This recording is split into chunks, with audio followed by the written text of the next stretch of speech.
Hi everyone, this is Paul here from the Magdalene Centre. Today I'm doing the astrology report for the week commencing the 14th of November. Now we're outlining some of the key aspects and transits taking place and giving an overview of what it all means. Before I do that though, I just want to clarify, as I always do, that the astrology doesn't control our lives. It merely helps us to understand what is unfolding around us. It helps us to understand what kind of key lessons are there for us to be learning at this time, and how can we best engage with events around us so that we go with the flow rather than trying to force things to happen in a way that's outside the natural cycles of things. But for anything to actually change, we have to participate in the process. The astrology doesn't make things happen, but it does influence events, but it's up to each and every one of us to respond consciously to it and choose to take action based on the kind of wisdom that astrology is trying to point out to us. Now, in terms of the astrology this week, I'll start off with the moon as usual. So the moon is in Aquarius to begin with, so this is the time for taking a step back and getting a bit of space in life. It's also time to take stock of what we've achieved, but also look at our role within our communities and see where can we better aid our community in whatever projects it's working on. On Friday the moon will enter Pisces, and this is a time for reflecting, it's a time for meditating, and it's a time to engage the flow of life and seek to incorporate more unconditional love and compassion into ourselves and going easy on ourselves and the world around us. For on Sunday the moon will enter Aries. This is a time where we may feel that need to be taking action to pursue new goals or just get things going rather than just sitting around. Before Tuesday the moon will move into Taurus, and this is a time for slowing down to reconnect with the natural cycles, or reconnect with nature if you like, and just a time to get grounded and practical. Now, in terms of the rest of the astrology this week, there's quite a lot of changes taking place. The two key players this week are going to be Mercury, which deals with intellect, deals with thinking, communication, perception, and Mars, which deals with action and desire. So the first key date in this point is going to be Thursday. So on this day Mars is moving out of Aquarius and into Pisces. So this marks a key change in the area that actions and desires are focused on, and with it being in Pisces, it's seeking to, because Pisces is such a mutable sign and very nebulous, it's quite tricky for Mars here, because it's not because Pisces and Aries, which is Mars' natural domain, are right next to each other, but Pisces deals with the endings and Mars is about initiating new beginnings. So part of the challenge is going to be transforming Mars here into devotion. So some kind of spiritual practice to calm the mind and break through the confusion and vagueness of Pisces is necessary in order for us to identify what is the best course of action to be taking at this time, and how can we imbue our actions with love and compassion, so they're not driven by blind impulse, not driven by ego, they're driven by a desire to boost the collective, to radiate more love and compassion to one another. So it's transforming desire into devotion, and devotion to a vision or a purpose higher than ourselves. It's also that seeking that desire for spiritual transformation, that transcendence of mundane reality. Now, this does not mean that we start engaging in escapism, it doesn't mean we try to escape reality. It's understanding what actions do we need to take in order to try and push situations to be operating from love and compassion rather than fear and selfishness. So part of it is learning to have selfless desires, and as long as we don't engage in martyrdom at the same time, assertiveness is necessary, which is Mars' natural domain. It's important we stay true to who we are, and we do assert boundaries where necessary, but seeking to make sure our actions are imbued with love and compassion rather than fear or selfishness. Now, on the same day, Venus is turning direct. She's been retrograde since about the 5th of October. So with her turning direct now, this is the end of her sojourn in the wilderness, or that delving into the unconscious and the spiritual underworld, if you like. and it's time to start applying the insights that we gained during the Venus retrograde. So if we've undergone this transformation, we've identified seeds of new beginnings during Venus's passage through after the midpoint of the retrograde and leading up to the point of direct. This is now the time to start working actively externally with other people to along the lines of the new beginnings we set. So whatever transformation of values the retrograde highlighted, whatever transformation of relationships it highlighted, now's the time to start applying it. Venus won't exit her shadow until well into December, but it's a key time for us all to start applying the insights, but do it slowly and patiently. Don't rush into it, and be very careful not to be drawn off path in it, because whenever a planet turns direct again, there's often a burst of energy, and we need to be mindful that we don't squander it, we don't waste the opportunity to keep the lessons or keep the whatever we've learned going from the Venus retrograde, so that we grow from it. It doesn't become another wasted opportunity. On the same day, Mercury and Neptune will be close to an exact square. This square is never going to be completely exact, because before the exact square can form, Mercury's turning retrograde, which is on the 16th of Friday. But this square will dominate the week, so Mercury and Neptune are natural opposites. Now, with Mercury being in Sagittarius, the normally rational and fine-brushed nature of Mercury, which is gathering all the individual facts, is having to work through a wider lens already. So it's already in a sign where it's been pushed to be more intuitive.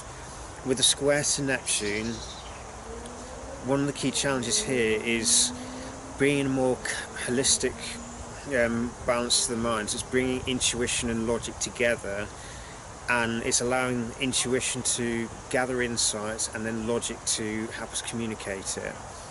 So one of the things we need to be mindful of is vagueness in communication, confusion about what we're perceiving or what we understand, and we need to be careful with what we say. So before we blurt something out or before we say something, it's try and get it clear in our own heads, try and formulate the idea clearly before we express it, but allow the intuitive function to aid the process.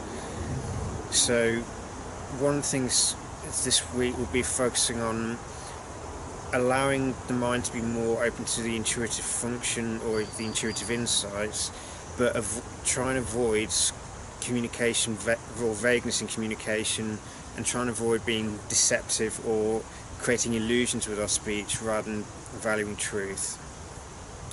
Now, as I mentioned before, Mercury is going to be turning retrograde on the 16th, Friday. She begins in Sagittarius, or Mercury begins retrograde in Sagittarius, but will backtrack into Scorpio towards the tail end of November before turning direct again on the 6th of December.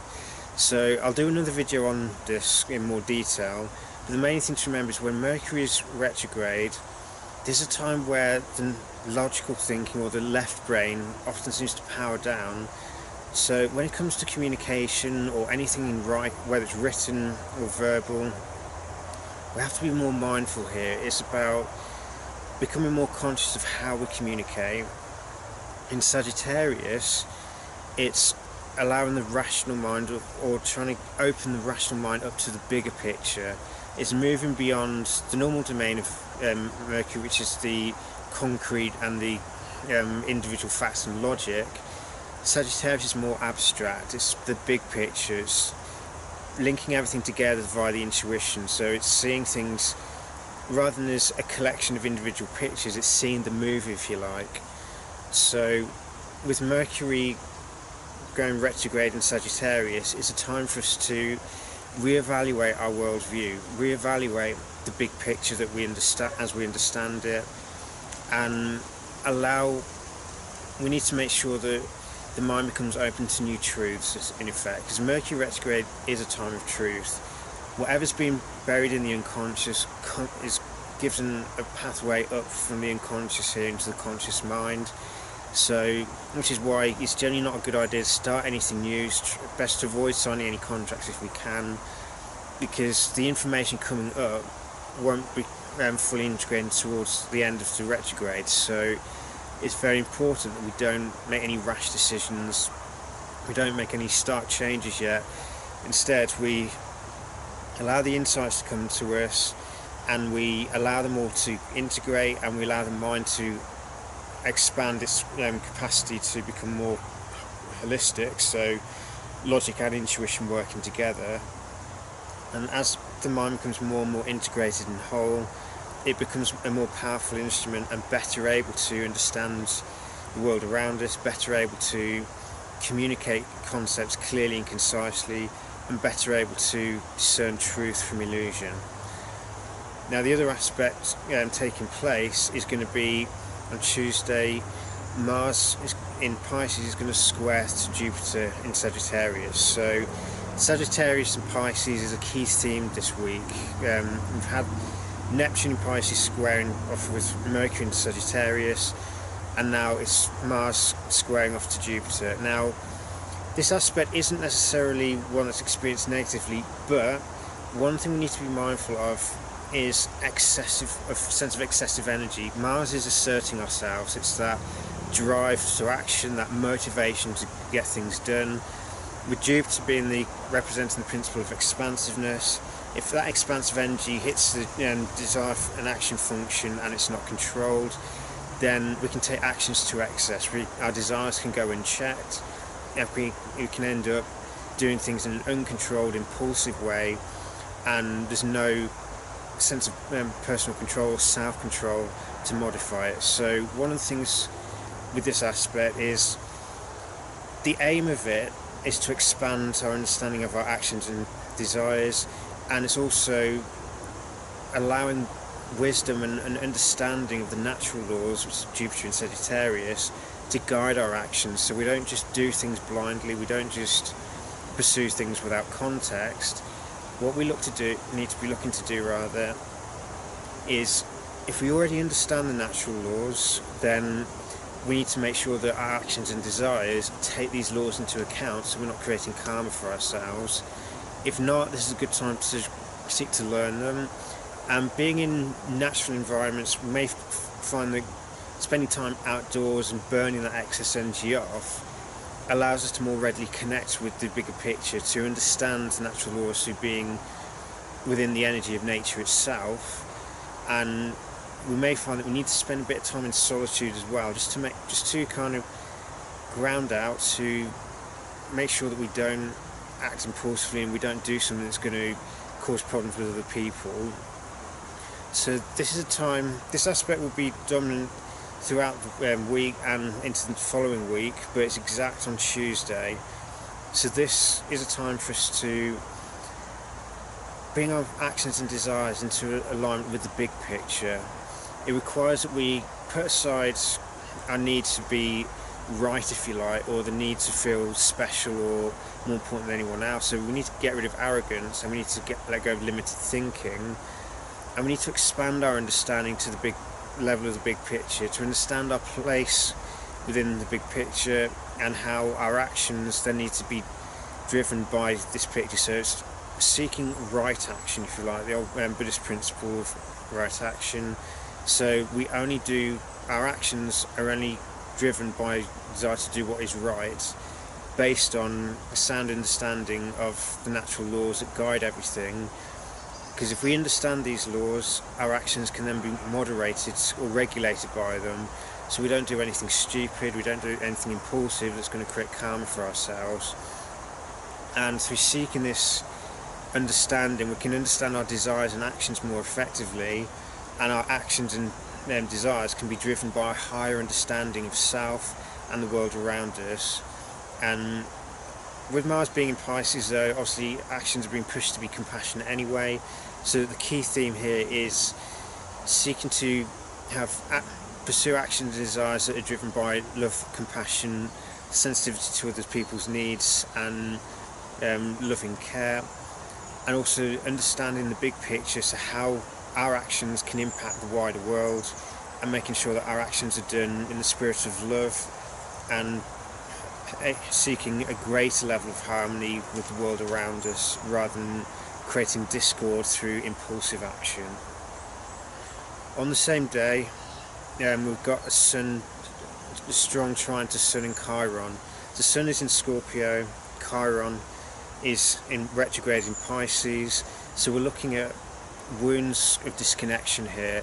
Sun in Scorpio is going through all the shadow issues. It's going through, shining a light into the deepest recesses of the minds, the old obsessions, old emotional complexes, old hurts, old wounds that we've been clinging to because for some reason we're still allowing them to be considered part of our identity. Chiron in Pisces is asking us to become more aware of this, and there's also, where do we still believe ourselves to be disconnected? Where do we still see God as some dude on a cloud? Or where do we see spirituality is external to us, and we're constantly seeking a connection that way through external means like substance abuse, like excessive eating, excessive sleeping, codependency. Just being honest with ourselves in terms of where do we engage in this behaviour, and where do we need to learn to recognise that we ourselves cut ourselves off from that unconditional love. It's not being denied us, but for whatever reason we've cut ourselves off, and it's time that we acknowledge the reason why, learn to surrender these issues, and learn to surrender these old power drives, and allow unconditional love to flow through us and heal us and become whole. Because when we heal ourselves, we're better able to heal others, not necessarily by taking direct action in their lives, but our mere presence can be healing towards other people, but only if we heal ourselves. We can maybe help facilitate another person's healing, but we cannot make that person heal. The only people we can guarantee healing to is ourselves. If we're prepared to do this though, then we become much more open to unconditional love, compassion, and self-acceptance. And as long as we can give these to ourselves, then whatever happens around us doesn't have the power to pull us out of that connection anymore. But it requires that we be honest with ourselves, that we have the courage to recognise where we need to forgive ourselves or others, where we need to let go of old addictive tendencies or old crutches, and surrender them so that we can see ourselves as the strong individuals that we really are. So that's your guide for the week. As I said, Mercury and Mars are going to be the key players this week with their squares, and with Mercury turning retrograde.